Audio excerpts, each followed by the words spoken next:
Living in Britain. After the Great War, political and social situation in 1919. I remember 1919 as a year of unease, a time when the war had ended, but peace still felt fragile.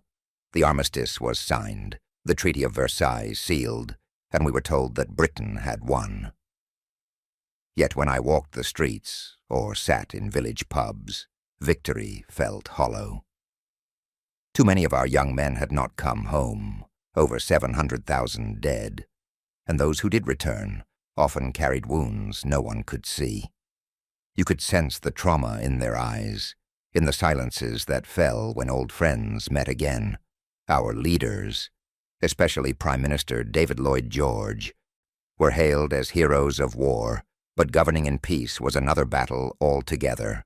Soldiers poured back into civilian life, and suddenly there weren't enough jobs to go around. Demobilization meant unemployment, tempers flared, and strikes became part of everyday talk. In 1919 alone, miners, railwaymen, and transport workers all walked out. People whispered about Russia, about Bolsheviks and revolution, and the ruling class looked at our restless workers with fear. At the same time, Britain still had its empire to manage. Ireland boiled with discontent. India stirred with independence, and trouble brewed in the Middle East. Even in our quiet countryside, we could feel the weight of it all, the sense that the old order was cracking, and no one was sure what would replace it. The role of women in post-war society, the war had changed women more than anyone could have imagined. While the men fought, women stepped into their places, running transport lines, staffing offices, working in factories and on farms. I saw it myself. Women in overalls, their hands stained with oil and powder, keeping the country running. That effort could not be ignored. In 1918, women over 30 finally won the right to vote, though still not on equal terms with men.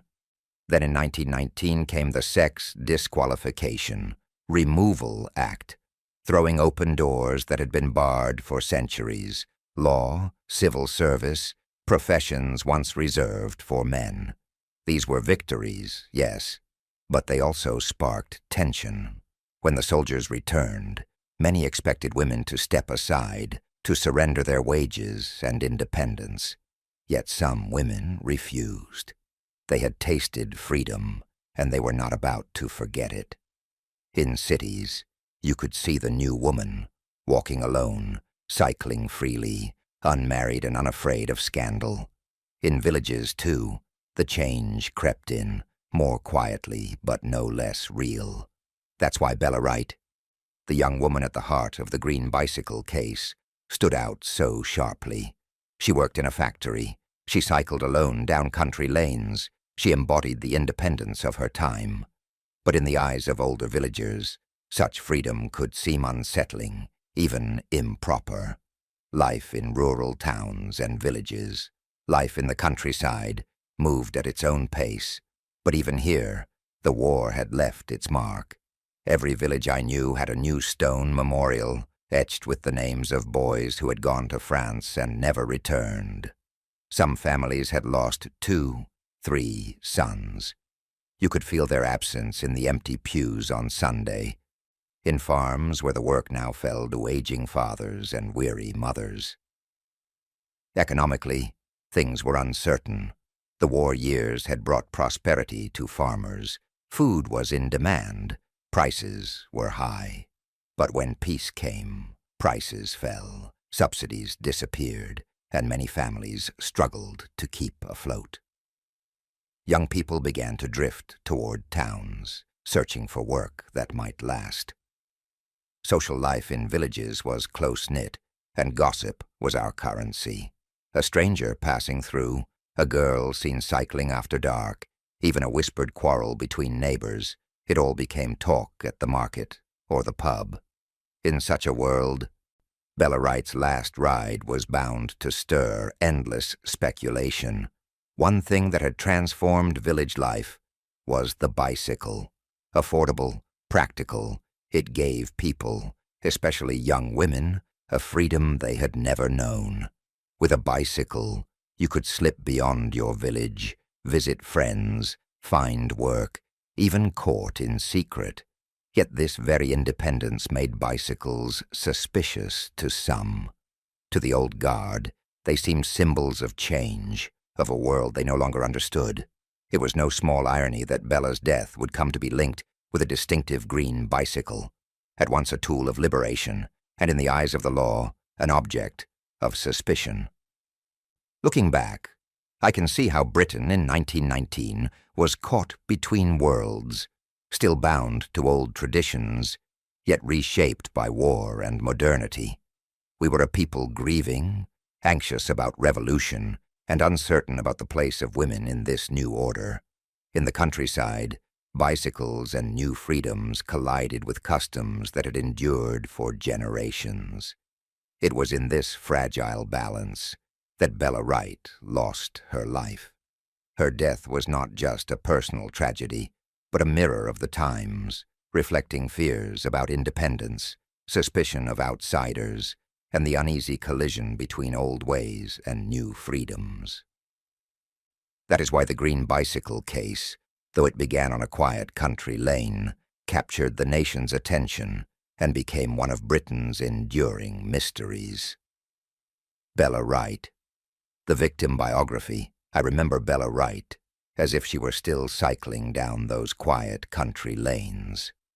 Born in 1897 in the village of Stoughton, just outside Leicester, she was the eldest daughter in a hard-working, modest family. Her father labored in the fields, her mother kept the home, and Bella, like so many children of our village, learned early what it meant to contribute. Life in Stoughton was never easy. Money was tight.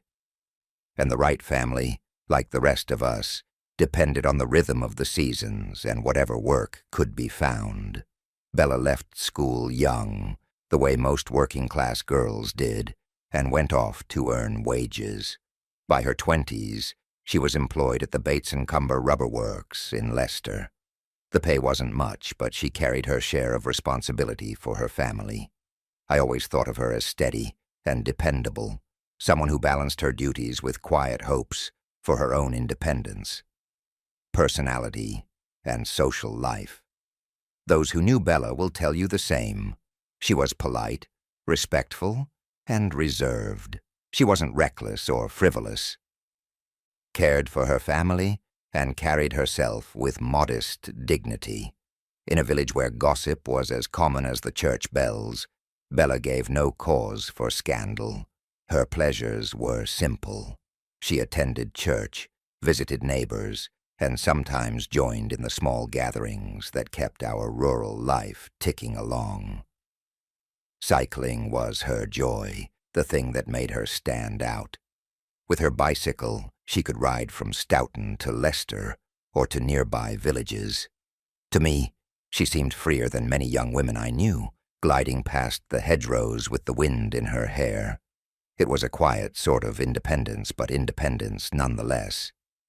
Bella had her circle, friends in Leicester, neighbors in the surrounding villages. There was also Archie Ward, a soldier back from the war, who was sometimes seen with her. Their courtship wasn't formal, but it was gentle and ordinary, the sort of connection that spoke of possible futures without any rush. She seemed content with the balance between duty and the little joys life allowed her. The days before Bella's death were unremarkable: work, family, the ordinary flow of life. On July 5, 1919, she set out on her bicycle to visit her uncle and aunt in Galby, 7 miles away. She dressed neatly, as she always did, and made her way down familiar country lanes. At her relative's home, she was cheerful, in good spirits. Nothing seemed out of the ordinary until she prepared to leave. Around 6:45 that evening, she was seen with a man on a green bicycle. I've often thought about that moment. A stranger in our quiet villages, polite but unknown. Bella did not introduce him, and her uncle later admitted he felt uneasy about the fellow. though he couldn't say exactly why. They rode off together. That was the last her family saw of her alive. By 9 o'clock, a farm laborer found her body near Little Stretton, lying beside her bicycle. At first, people thought it was an accident, but the truth was far darker. A bullet had pierced her head. Suddenly, the ordinary had become horrifying, and the lanes we knew so well were no longer safe. What makes that evening so haunting is how normal it had been.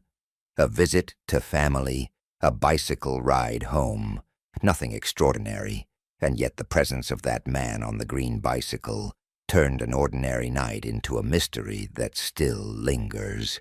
No one knew how well Bella knew him, or if their meeting had been planned. Some thought it a coincidence, others whispered of something more deliberate.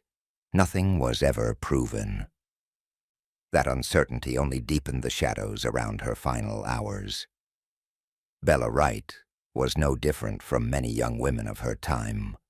Hard-working, modest, balancing tradition with the small freedoms the new age offered.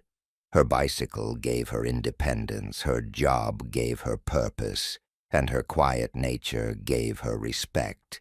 And yet in death, she became more than that. She was transformed into a symbol of vulnerability, her story plastered in newspapers, her life dissected by strangers. The ordinariness of her days stood in stark contrast to the violence of her end. To understand the green bicycle case, you must first understand Bella, not just as a victim, but as a young woman caught between old ways and new freedoms, whose fate reflected the unease of an entire society. I can still recall that Saturday evening, July 5th, 1919, as if it were yesterday. Bella Wright, only 21, set out from her family's home in Stoughton. She looked neat and composed in her dark skirt and blouse, pushing off on her bicycle toward Galby, a small village 7 miles away. It was nothing unusual for her. She had made that trip before to visit her uncle and aunt. The evening was warm, the hedgerows thick with summer growth. For young women like Bella, the bicycle had become a symbol of freedom, a quiet way to claim independence. Watching her ride off alone never seemed odd. It was simply part of her routine. She arrived in Galby around 6:45, safe and smiling. At her uncle's cottage, she was cheerful, chatting with the family for nearly an hour. Nothing about her voice or manner betrayed worry. But when she prepared to leave, something unexpected happened. A man appeared outside. He was riding a green bicycle, a color so distinctive I would never forget it. Bella's uncle, George Meadows, later said the man was polite, yet something about him felt wrong. He even warned Bella not to ride home with the stranger and suggested she stay the night. Bella only smiled, assuring him she would be fine. At around 8 o'clock, I saw her leave Galby, pedaling alongside that man on the green bicycle. It was a small decision, but one that would alter everything. As they traveled along the lanes between Galby, Great Glen, and Little Stretton, others noticed them too. A farmer glanced up from his work and saw Bella with the man, the two of them talking as they rode. A carter heading home recalled the unusual shade of the bicycle, brighter than most. At the time, no one thought much of it. Just two figures passing on a country road. No raised voices, no struggle. Yet in the days that followed, those ordinary sightings became crucial testimony. They confirmed that Bella had been in the company of the mysterious cyclist until moments before her death. In a rural community like ours, it was unusual to see a respectable young woman riding with a stranger.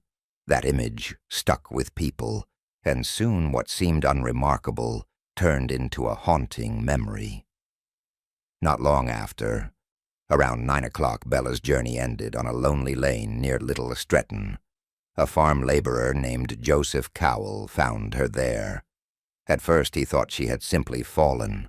Her bicycle lay damaged on the ground, and she was stretched out beside it.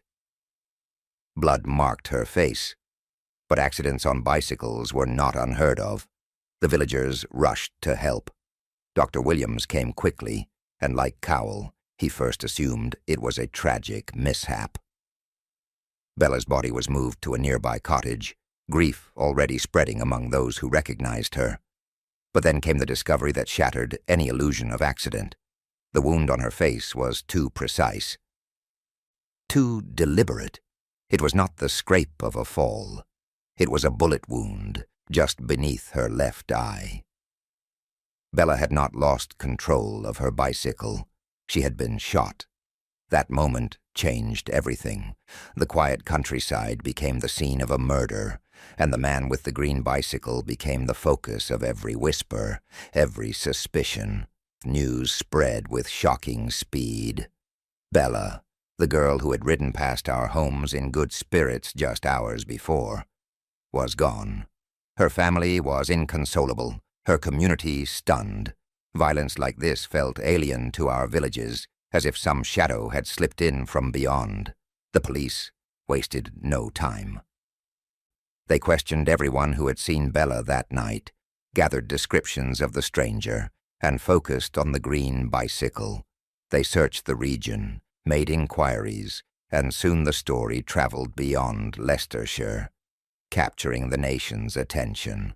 For her uncle, the memory of that uneasy feeling, the warning he gave her, must have weighed heavily. For the rest of us, the case became something more than grief. It stirred fear, suspicion, and the uncomfortable realization that danger could creep even into the most familiar places. Looking back, the events of July 4th seemed so ordinary at first. Bella set out on a familiar ride, spent a pleasant hour with her family, and then pedaled into the evening. But the presence of that stranger, the man with the green bicycle, turned the day into tragedy. When her body was found near Little Stretton, Bella ceased to be simply a factory worker and village girl. She became the center of one of Britain's most enduring mysteries. The green bicycle case was not only about her killer's identity, but also about the unease of a society still healing after war. Uneasy about women's independence, wary of strangers, and reminded that the line between routine and catastrophe is thinner than we like to believe. I came to know the name Ronald Light only after Bella's death, but in time his story unfolded before us like the pieces of a puzzle. Born in 1885, he was not of our world of farms and modest cottages. His family lived in comfort in Leicester, the son of a prosperous coal merchant. He grew up with all the privileges Bella never had: security, education, and the chance to rise. Light had been schooled at Vigaston Grammar and later trained as an engineer at Birmingham University. For a while, his life seemed properly charted. He worked as a draftsman, taught for a time, and even served in the Royal Engineers during the war. But whispers followed him.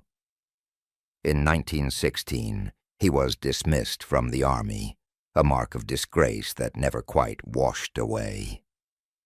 After the war, he returned to Leicester, unmarried, reserved, and a little odd by many accounts. Unlike Bella, whose independence was born of duty and work, Light's solitary life seemed more of a choice, or perhaps an inability to form lasting ties.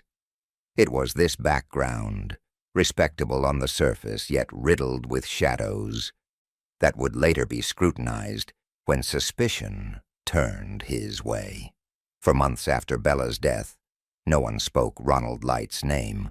The police had nothing but vague descriptions of a man on a green bicycle. Then, in early 1920, dredgers pulled strange things from the river Soar. Bits of a dismantled bicycle frame, painted the very same green witnesses had described. Soon, more fragments appeared, wheels, pedals, and fittings, all carefully broken down and thrown into the water. The trail led straight to Ronald Light. He admitted at once that he had owned a green bicycle, bought second-hand years before. But when questioned about Bella, he denied any involvement. His answers unsettled me when I read them later. He confessed to throwing his bicycle into the river, claiming he had panicked when he realized it matched the description in the papers. He admitted, too, that he had discarded a revolver. He said he feared being wrongly entangled. But what innocent man hides evidence so deliberately? To dismantle a bicycle piece by piece, to rid oneself of a firearm. It smacked not of innocence, but of guilt. His words sounded hollow, his excuses too fragile to bear the weight of what he had done. The more he tried to explain, the more his unease bled through. Light's past only fueled suspicion. The dismissal from the army, his unsettled jobs, his withdrawn manner, all of it painted a portrait of a man who did not quite fit in. In the eyes of the community, and later the law, he was no longer the respectable engineer. He was something else, a man with secrets. Why he became the prime suspect. There were reasons enough why suspicion settled firmly on Ronald Light. First, the green bicycle. Its unusual color made it unforgettable, and too many had seen it beside Bella that night. The discovery of its pieces in the River Soar tied Light to her in a way no denial could undo. Second, his own admissions. He had hidden the very objects, bicycle and revolver, that might have cleared him had he been innocent. His plea of panic seemed feeble when weighed against such calculated disposal. Third, his opportunity. He lived close to where Bella cycled that evening, and he possessed the means, a bicycle and a revolver, to match the facts of her death. And finally, his character. To a grieving public, Light was no longer a promising engineer, but a man tainted by disgrace and secrecy. In a time when the nation longed for justice, he was an easy figure to cast as the villain. By the spring of 1920, Ronald Light stood accused of Bella Wright's murder. The evidence was circumstantial.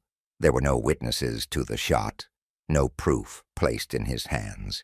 But the green bicycle, his evasions, and his peculiarities made him the natural focus of the case. Ronald Vivian Light's story is, to me, one of strange contradictions.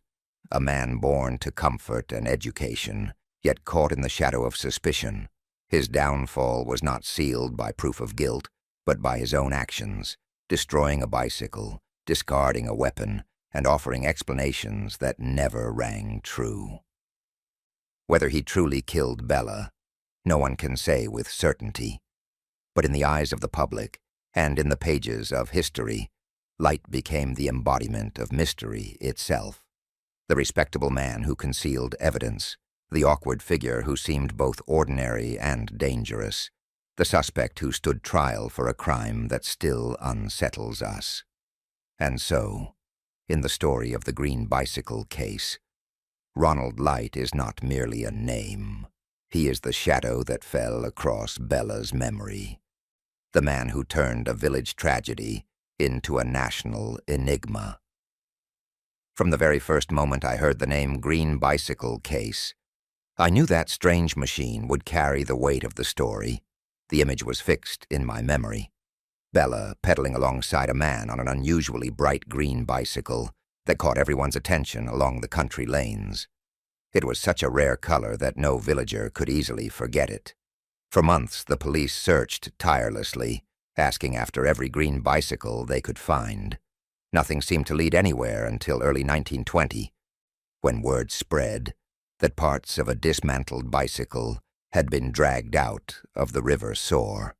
Piece by piece, the machine was recovered. The frame, the wheels, the fittings. When reassembled, it matched exactly what we had all described. The bicycle belonged to Ronald Light, and he admitted as much. His excuse that he had panicked after Bella's death and threw it away to avoid suspicion rang hollow to my ears. Why would an innocent man destroy something so distinctive unless he had reason to hide? To me, that bicycle wasn't just metal and paint. It was the silent witness that tied him to Bella's last living moments. If the bicycle told us who had been with Bella, the bullet told us how she died. I remember the shock when the doctor revealed that her wound was not from a fall, but from a revolver shot placed nightly below her left eye. At first it looked almost surgical, so clean that it was mistaken for an accident. Only under careful inspection did the truth emerge. Bella had been shot. Experts studied the bullet and concluded it came from a .455 revolver, the sort officers carried during the war. Ronald Light admitted he had owned just such a weapon. Worse, he confessed to throwing it into the very same river where his bicycle was found. He insisted he hadn't fired it, that he only discarded it because he was terrified of being accused. But I could not shake the coincidence. Bella was killed by a revolver, and Light had destroyed one at that very time. The science of the day could not prove the bullet belonged to his gun, but for me, the overlap was too sharp to ignore. His revolver and her death were bound together by circumstance, even if not by forensic proof. I studied what else could be known. Bella's clothing was intact, her purse untouched. No signs of a struggle, no theft, no assault, just the sudden violence of a single shot. Whoever killed her had not done it for money or desire. It was as senseless as it was cruel. When I thought of Light, I remembered how precise he was said to be. Trained as an engineer, I imagined him carefully tending to his clothes that night, making sure no trace of blood remained. The investigators searched, but nothing certain was ever found. In those days, we lacked the science to read the smallest stains, and so the truth slipped away in silence. Witnesses still spoke of him on the road, the dark suit, the cap, and of course, the green bicycle. But no one had seen a weapon in his hand. That absence of proof left cracks in the case, cracks his defenders would later widen. The evidence against Ronald Light was like a puzzle, missing its center piece. The green bicycle placed him with Bella.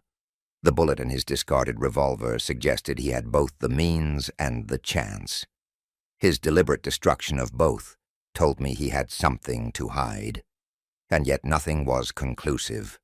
No one had seen him fire the shot. No test could match bullet to weapon. No blood, no undeniable trace tied his hand to the trigger. In the end, the case rested on three things: a bicycle, a bullet, and a missing revolver.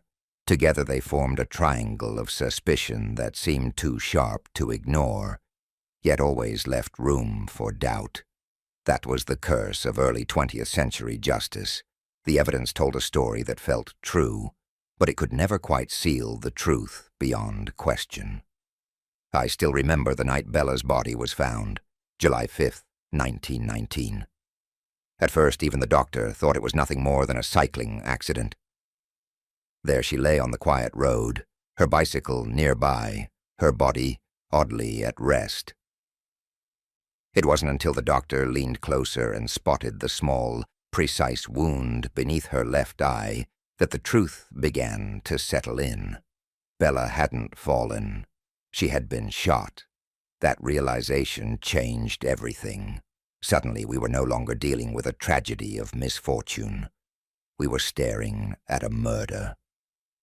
From that moment on, every step we took felt heavier, as though the very countryside was watching us. We began by retracing Bella's last known movements. Her uncle, George Meadows, told us she had left his house in the company of a man on a green bicycle. Meadows confessed he had felt uneasy about the stranger. Something in his manner, perhaps, or simply the fact that Bella rode away with him into the dusk. That account quickly became our first solid lead. Villagers, farmers, and carters confirmed what Meadows had said. They had seen Bella riding alongside a man on a bicycle, the color of spring fields. The unusual green made it easy to remember. Piece by piece, a timeline formed in our minds, leading us up the country lanes toward the hour of her death. We scoured the scene near Little Stretton, though our methods were crude compared to what investigators might do today. We looked for footprints, examined the ground, checked Bella's belongings. Her purse was untouched. Nothing suggested robbery. It was as though someone had taken her life and left everything else undisturbed. Within days, we issued appeals for information. Who was the man on the green bicycle? The bicycle became our obsession, the thread that guided every question, every search. But weeks passed, then months, and still no name, no address, only rumors, half-remembered faces, and the stubborn memory of that green machine. As we gathered more testimonies, contradictions began to creep in. Some villagers described the man as polite, even friendly, chatting casually with Bella. Others painted him as distant, suspicious, someone keeping his words guarded. A few even swore they saw Bella riding alone not long before her death. These inconsistencies plagued us. I knew how easily memory faltered. The dimming light, a passing glimpse, a figure half seen at the bend of a road. Still, in 1919, eyewitness testimony was the backbone of our work. Without it, we had little else to hold on to. We tried to fit the accounts into a coherent timeline. Most placed Bella alive near Little Stretton, around 8:45 p.m., the man on the green bicycle beside her. But the whispers that she might have parted from him earlier gave me sleepless nights. If she had, then who else could have crossed her path? Could there have been another hand on the trigger? That doubt lingered like a shadow. It weakened the case, gave space for defense counsel to twist, and reminded us that truth is rarely as clear as we wish it to be. Looking back, I see both the dedication and the failings of our work. We walked fields, questioned dozens of people, and in time dredged the River Soar to recover the dismantled bicycle. But we were men bound by the tools of our era, and those tools were blunt. We did not preserve the crime scene as one would today. Villagers crowded near Bella's body, leaving their marks where crucial evidence might have been. We collected no soil, no fibers, no blood traces that modern forensics could have studied. Fingerprinting was barely known, and we never thought to dust the bicycle. Ballistics told us the bullet came from a revolver, but it could not prove whose revolver. Record-keeping, too, betrayed us. There was no national registry to trace firearms, no centralized way to track bicycle sales. It took months before the green bicycle surfaced from the river. Months in which a careful man could hide anything else incriminating. Worse still, once we fixed our eyes on the man with the green bicycle, we saw little else. Every question, every theory bent itself to that image. Perhaps it was natural. The green was too vivid, too unusual. But I wonder whether we let that single thread blind us to other paths. And there were biases, subtle but undeniable. Bella, a young working woman, cycling alone, speaking to a stranger. Some whispered she was reckless, imprudent. Light, the man we would later accuse, carried the air of a professional, an officer. For a time, his explanations seemed tolerable until the evidence began to betray him. In the end, our investigation was as determined as it was flawed. We followed Bella's ghost through hedgerows and lanes, pursued a bicycle into the depths of a river, and eventually traced suspicion to Ronald Light. But we also carried contradictions in witness accounts, gaps in forensic ability, and the weight of our own blind spots. The green bicycle case revealed to me the crossroads of policing in 1919. We were no longer guided only by hunch and rumor, but we had not yet reached the scientific certainty of modern crime solving. We worked with what we had: earnest effort, human memory, circumstantial links, and though we built a case strong enough to reach the courtroom, I have always known it was not strong enough to silence doubt. I can still see it now. Leicester Castle Assizes, June 1920. The old stone walls seemed to carry the weight of centuries, but never had they echoed with so much tension. The trial of Ronald Light had begun. Nearly a year had passed since Bella Wright's death, and yet her presence was everywhere that day. The courtroom was overflowing, journalists scribbling furiously, curious townsfolk craning their necks, and both families sitting stiff and silent, united only by grief and fear. Presiding was Mr. Justice Horridge, stern as stone, while the Attorney General himself, Sir Gordon Hewart, led the prosecution. Then there was Light. He sat there neatly dressed, calm, almost detached. He entered his plea of not guilty without a flicker of hesitation, and so it began. For days we listened as the prosecution laid out their story. The green bicycle, the fatal bullet, the revolver lost to the river, and Light's own evasive actions. Each piece of evidence felt like a stone placed carefully upon his shoulders. Yet every time it seemed the weight might crush him, his defense, led by Sir Edward Marshall Hall, a man whose voice could sway a room like the tide, pushed back with equal force. The atmosphere was charged, almost theatrical. Every fragment of testimony, every detail of Bella's last journey, was picked apart. By the end, the case seemed to balance on a single question. Not whether Light had been with Bella, that much was certain, but whether he had been the one who pulled the trigger. The prosecution built their case like a fortress, brick by brick. First there was the green bicycle. Witness after witness swore they saw Bella with a man riding one that very evening, and when Light's dismantled bicycle was fished from the river shore, painted the same striking green, it seemed undeniable. Why hide it unless he had something to hide? Second, the bullet. Bella's life had ended with a single shot, neat and merciless. The bullet matched the type of revolver Light had once owned. The very revolver he admitted throwing into the river. It wasn't proof in the scientific sense, but the coincidence was chilling. And third, there was Light himself. His behavior, evasive, contradictory, secretive, told a story the Attorney General was eager to emphasize. A man dismissed from the army for misconduct, now discarding evidence piece by piece. To them, it was the portrait of guilt. The Crown's case was clear. Ronald Light had lured Bella to the quiet country lanes, shot her with his revolver, and then tried to erase every trace of the crime. But then came Sir Edward Marshall Hall, and with him a storm of doubt. He didn't deny that Light had been with Bella. Instead, he pressed hard on everything the prosecution couldn't prove. No one had seen the shooting. Some witnesses swore Bella was last seen with Light. Others hinted she might have been alone. Couldn't another man have crossed her path? The bicycle only proved Light had been with her, not that he killed her. The bullet? Yes, it matched the type of revolver Light owned, but science couldn't tie it to his gun specifically. And then Marshall Hall gave us a different picture of Light.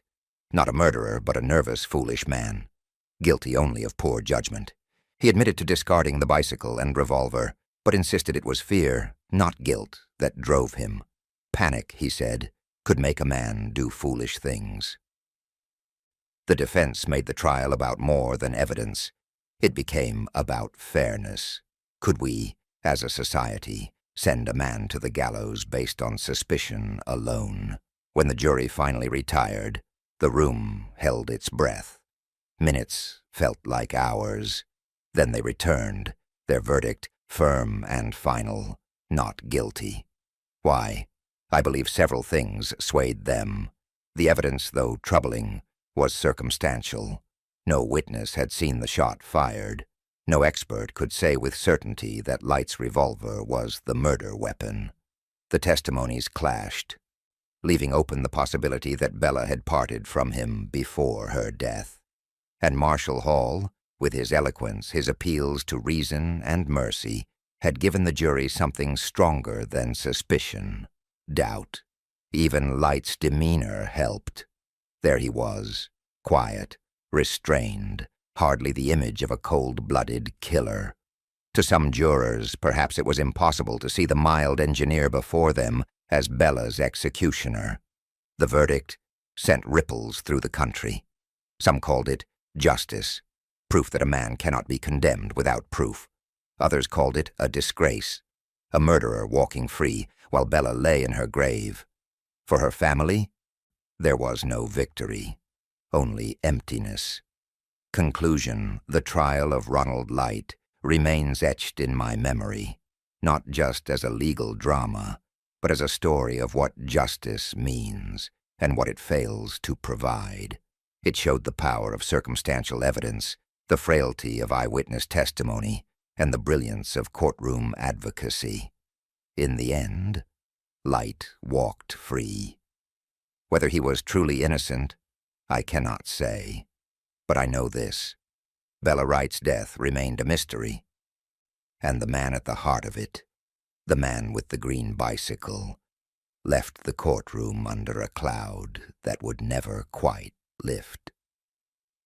I can still recall how quickly the press seized upon Bella Wright's story. From the moment her body was found on that lonely country lane, newspapers sensed the elements of a perfect mystery. A young woman cut down, a stranger on a distinctive green bicycle, and unanswered questions. Almost overnight, it was christened the Green Bicycle Mystery. As the investigation unfolded, and especially when Ronald Light was charged, the attention only grew. Reporters painted him as an odd mix, educated and middle class, but evasive, socially awkward, and far too quick to throw both a revolver and bicycle into the River Soar. Depending on which paper you read, those acts were framed as sheer panic or cold-blooded guilt.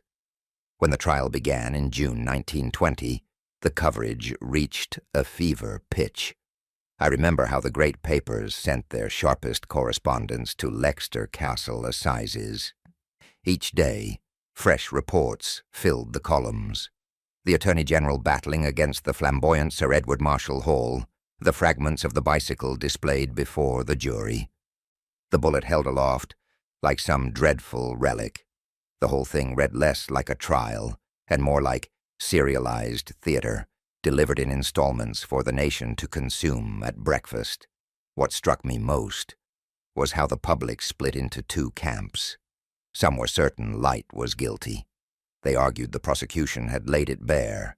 He had been with Bella, he owned a revolver that matched the bullet, and he tried desperately to hide the evidence. To them, the acquittal was a miscarriage of justice, a lawyer's trick, winning out over the truth. Letters to the papers bristled with anger, insisting Bella's memory had been betrayed. Others, though, defended the verdict. They held fast to the principle of reasonable doubt. No one had seen the shot fired. Witnesses contradicted one another. Forensic science could not link bullet to gun. These voices believed British justice had shown its strength, that a man's life must not be taken on suspicion alone. And beneath it all, I sensed deeper undercurrents. Some saw Light as a middle-class engineer who had the fortune of an eloquent barrister, privileges beyond the reach of ordinary men. Others muttered about Bella's independence, the risks of a young woman cycling alone, as if her freedom somehow invited her fate. It was a sobering reminder of how judgments were shaped not just by facts, but by class and culture. Though acquitted, Light never truly walked free.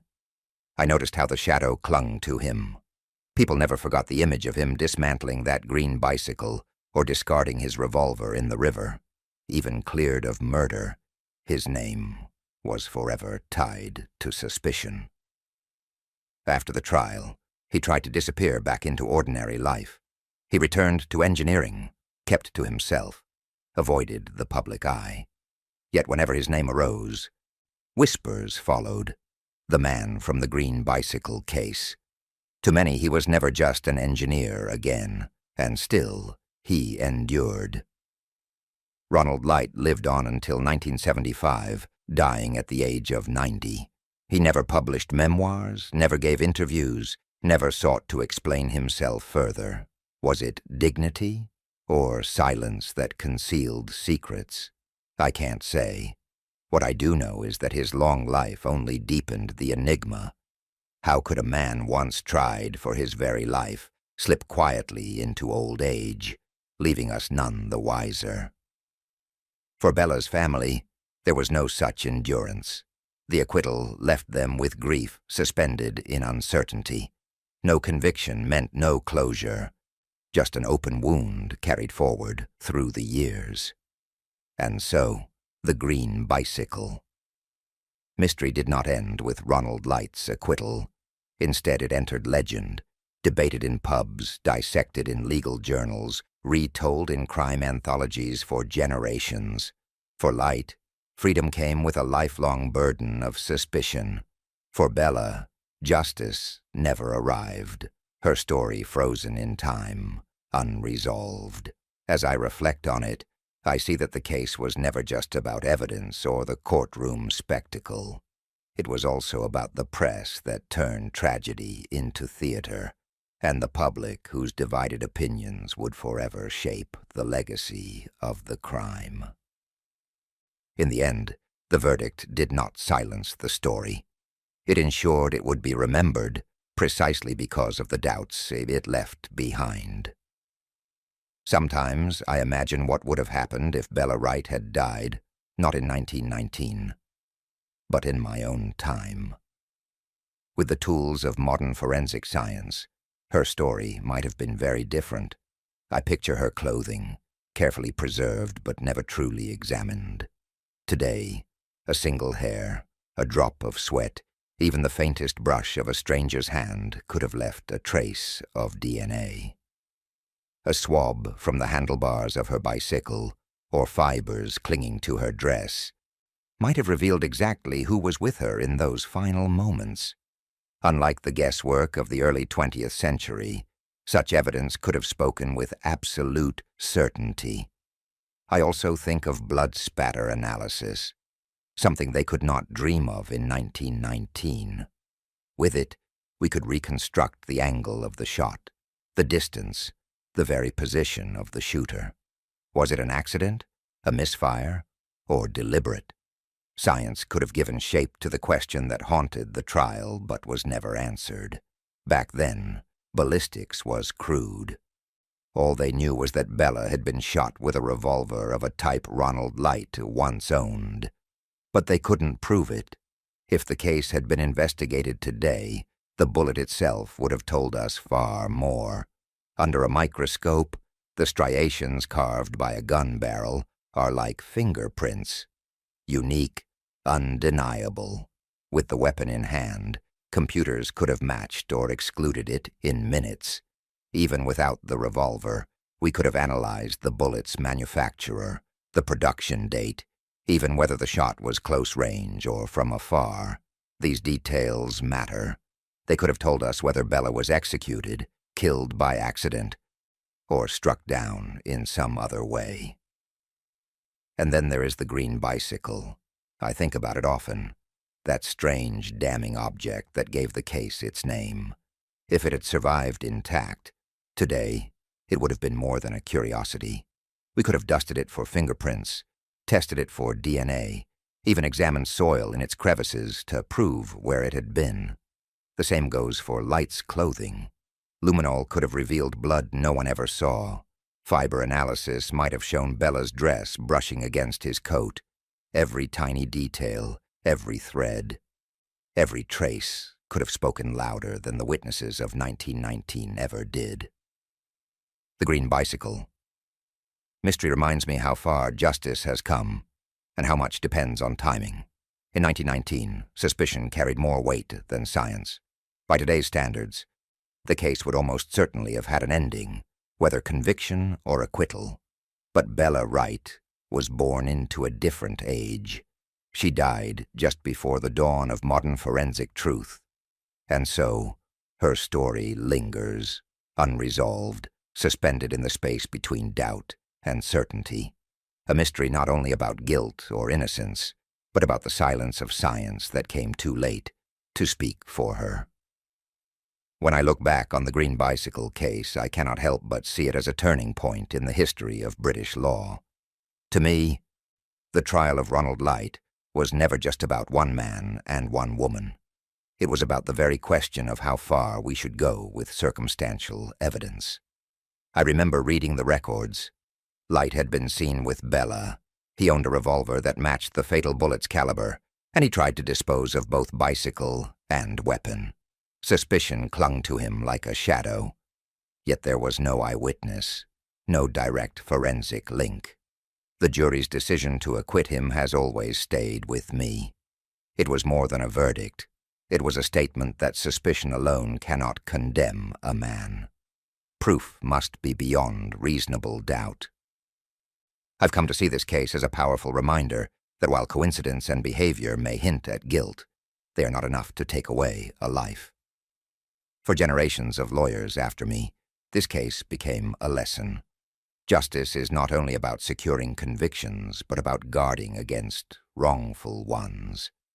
It revealed how fragile early 20th century trials were when science could not yet support the truth, and where persuasion, the voice of a barrister like Sir Edward Marshall Hall, could shape the fate of a man. As I retrace the investigation, I feel both sympathy and frustration with the police of the time. They moved Bella's body before examining it properly, failed to secure the crime scene, and never searched for microscopic traces that might have spoken louder than witnesses. Some papers condemned them, others forgave them, pointing to the limits of rural policing in 1919. For the public, the trial left deep scars. Some saw the acquittal as proof that privilege could shield a man if he had the means to hire the right lawyer. Others insisted it was proof of fairness, that no one should hang on suspicion alone. Even now, I can sense how the green bicycle case became more than a crime. It became a debate about whether justice belonged to the police, the courts, or to the people's belief in fairness itself. I have often marveled at how the story outlived the trial.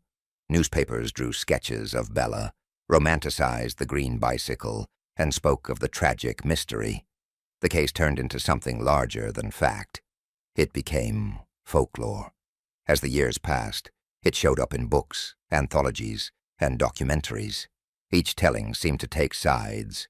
Some painted Light as a murderer, others as a man forever trapped by suspicion. The ambiguity gave the story its staying power. Even now I stumble upon podcasts, forum debates, and new books that revisit the case. The bicycle itself, fished out of the River Soar, has become an icon, not just evidence, but a symbol of unanswered questions. To me, the green bicycle case is not only about Bella Wright's tragic end. It is about the way one crime shaped an entire nation's understanding of law and justice. Legally, it reminded us that circumstantial evidence has limits, and that reasonable doubt is more than a phrase. It is a shield. Socially, it revealed the weakness of early policing and the way class colored public judgment. Culturally, it has never let go of the public imagination, retold and reimagined for over a century. When I think of Bella and Ronald Light, I realized the case was never just about guilt or innocence. It was about society's hunger for closure, our fear of uncertainty, and our fascination with mystery. And perhaps that is why, even after all these years, the green bicycle case still lingers, not simply as an unsolved crime, but as a story that refuses to fade. Alternative theories. Was Ronald Light really the killer? I often find myself returning to the same question that haunted people in 1920. If not Ronald Light, then who? His acquittal never silenced the whispers. To many his actions spoke louder than his protestations of innocence. He had been with Bella. He had discarded his revolver and his bicycle. He had offered explanations that twisted and turned, never quite fitting together. It all seemed far too incriminating to dismiss. And yet I remind myself that suspicion is not proof. The Crown could never prove the bullet came from his revolver. No one ever saw him fire a shot. His evasive behavior could have been the reflex of a panicked man, not necessarily the instinct of a killer. And what motive did he have? Bella had not been robbed. There was no sign of quarrel, no suggestion of romance soured. To condemn him without these answers would feel more like guesswork than justice. Sometimes I wonder if the verdict was not so much about Light's innocence as it was about the limits of certainty. Among the theories that swirl around this case, one has always struck me as chilling in its plausibility: the possibility of an accident. What if the revolver, Light's or perhaps someone else's, discharged by mistake? The bullet struck Bella's face, but there were no other wounds. It could have been one terrible unintended shot rather than a deliberate act. If Light had indeed fired accidentally, then his behavior afterward, hiding the bicycle, discarding the gun, lying to the authorities, becomes easier to comprehend. Perhaps he was not a murderer in the cold-blooded sense, but a frightened man who chose deception over confession, fearing no one would believe his story. There are moments when I ask myself whether Light was guilty of anything beyond poor judgment. What if Bella parted from him that night and met her fate at the hands of someone else?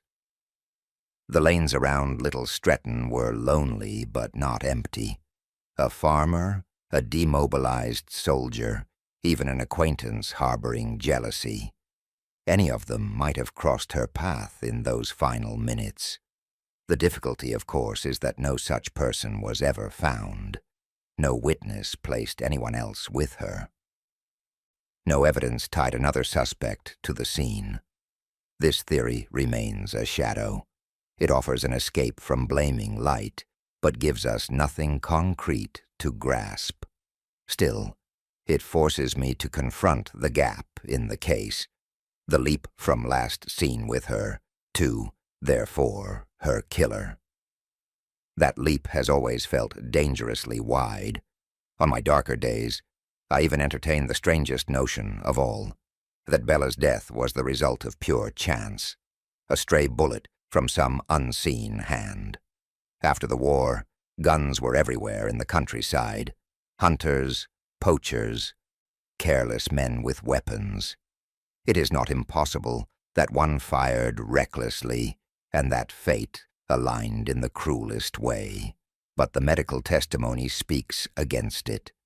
The wound bore the marks of a close-range shot, not something fired from across a field.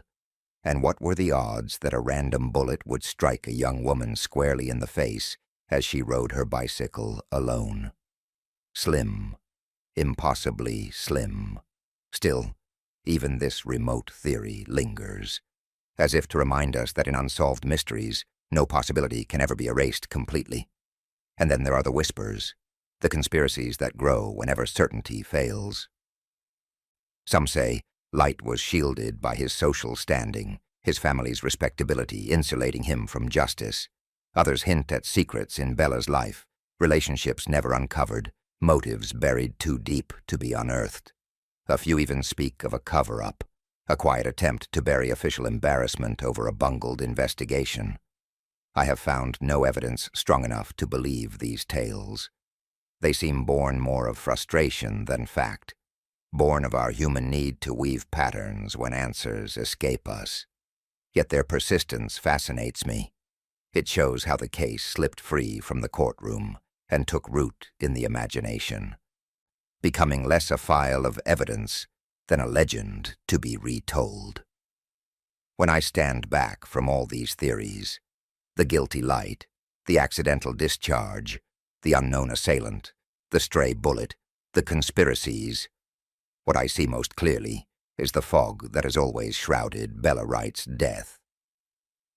Ronald Light will always be the central figure, but never with the certainty of guilt. The accident remains a haunting possibility, the unknown killer, an unprovable alternative. Perhaps that is why the green bicycle case still endures. It is not merely a story of law and evidence, it is a story of ambiguity, of the uneasy space where suspicion, possibility, and imagination overlap. That space was left unresolved in 1920, and it has never been closed. For me, the mystery of the green bicycle will always be less about solving a crime and more about living with uncertainty. That, I think, is why it will never fade from history.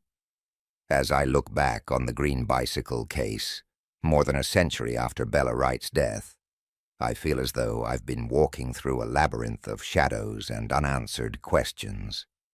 Piece by piece, I've retraced her story, the life of a young working woman, her final ride on that July evening in 1919, and the strange, fateful encounter with Ronald Light. I've examined the evidence, from the battered bicycle to the discarded revolver, and I've stood in imagination inside that courtroom where Light faced the charge of murder and walked away acquitted.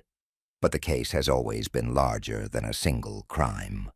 It is about how suspicion can cling to a man without ever hardening into proof, how a community can be shaken by tragedy, and how a story can take root in the public imagination long after the facts have grown cold. The press, the public, the jury, the barristers, all became characters in this drama, each shaping the legacy of a case that never found closure. The heart of the mystery lies in what was missing. In 1919, investigators had no DNA, no fingerprint databases, no modern ballistics. They relied instead on inferences. Who was last seen with Bella? Who had a weapon? Who behaved oddly afterward? And Ronald Light was the perfect embodiment of ambiguity. His actions, breaking down his bicycle, discarding his revolver, dodging questions, painted him as guilty in the eyes of many. Yet the law demanded more than suspicion. The jury, holding fast to the principle of reasonable doubt, refused to condemn him without certainty. That refusal preserved justice in one sense, but left the crime unresolved in another. As the years passed, evidence was lost, memories faded, and chances for new analysis slipped away. What might have been solved by today's forensic science now remains locked in the silence of time. And so, the case lingers, neither closed nor forgotten, but suspended between guilt and innocence, accident and intent. The green bicycle case is not only about Bella and Light. It is also a window into Britain itself in the years after the Great War. Bella represented a new kind of independence for young women, yet her vulnerability on rural roads showed how fragile that independence could be. Light's background, his education, and his access to a brilliant defense barrister exposed the subtle power of class within the justice system. The newspapers turned the story into a national spectacle, painting the bicycle as an object of eerie symbolism and casting the trial like a stage play. In this, I see the beginnings of the true crime culture that thrives even now, where mystery itself becomes the product, and audiences are invited not just to know the facts, but to speculate, to doubt, and to wonder. And above all, the case teaches me about our fascination with mysteries that cannot be solved.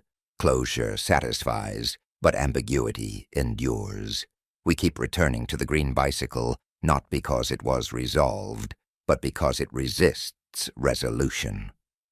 As I close this journey, I find myself holding on to the paradox of it all. Bella Wright's death is at once a tragedy, a mystery, and a mirror. It shows us the limits of law, the fragility of evidence, and the human hunger for truth, even when truth cannot be found. Ronald Light's acquittal was both a triumph of legal principle and a reminder of the shadows that doubt can cast. More than 100 years later, the green bicycle case still lives, not just as a story of crime, but as a piece of cultural memory, half history, half legend. It is a reminder that justice is never just about verdicts. It is also about how we remember, how we interpret, and how we tell the stories of the past. And so, the green bicycle keeps rolling on in my mind, silent, enigmatic, and unforgettable.